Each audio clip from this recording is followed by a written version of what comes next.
How many calculations do you think your graphics card performs every second while running video games with incredibly realistic graphics? Maybe 100 million? Well, 100 million calculations a second is what's required to run Mario 64 from 1996. We need more power. Maybe 100 billion calculations a second? Well, then you would have a computer that could run Minecraft back in 2011. In order to run the most realistic video games, such as Cyberpunk 2077, you need a graphics card that can perform around 36 trillion calculations a second. This is an unimaginably large number. So, let's take a second to try to conceptualize it. Imagine doing a long multiplication problem once every second. Now, let's say everyone on the planet does a similar type of calculations, but with different numbers.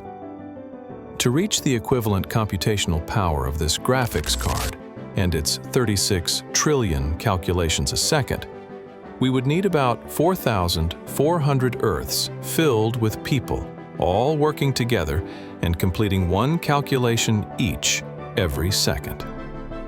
It's rather mind-boggling to think that a device can manage all these calculations.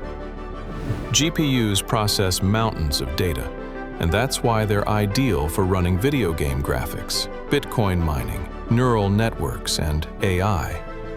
Let's understand differences between GPUs and CPUs. Inside this graphics card, the graphics processing unit, or GPU, has over 10,000 cores. However, when we look at the CPU, or central processing unit, that's mounted to the motherboard, we find an integrated circuit, or chip, with only 24 cores. So, which one is more powerful? 10,000 is a lot more than 24, so you would think the GPU is more powerful. However, it's more complicated than that. A useful analogy is to think of a GPU as a massive cargo ship and a CPU as a jumbo jet airplane. The amount of cargo capacity is the amount of calculations and data that can be processed, and the speed of the ship or airplane is the rate at which those calculations and data are being processed. Essentially, it's a trade-off between a massive number of calculations that are executed at a slower rate versus a few calculations that can be performed at a much faster rate. Another key difference is that airplanes are a lot more flexible, since they can carry passengers, packages, or containers, and can take off and land at any one of tens of thousands of airports. Likewise, CPUs are flexible in that they can run a variety of programs and instructions. However, giant cargo ships carry only containers with contents inside and are limited to traveling between ports.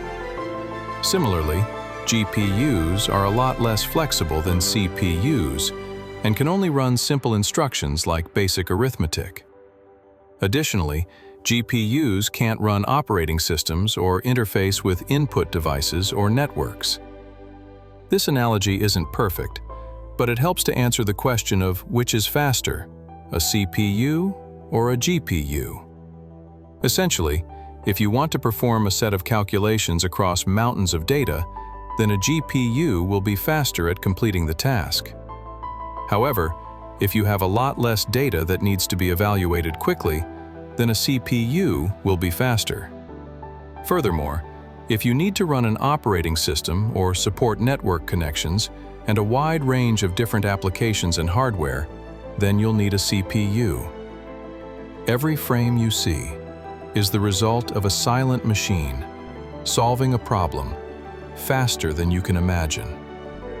This video is created by Aditya, and he is on leave till the next one. Thank you.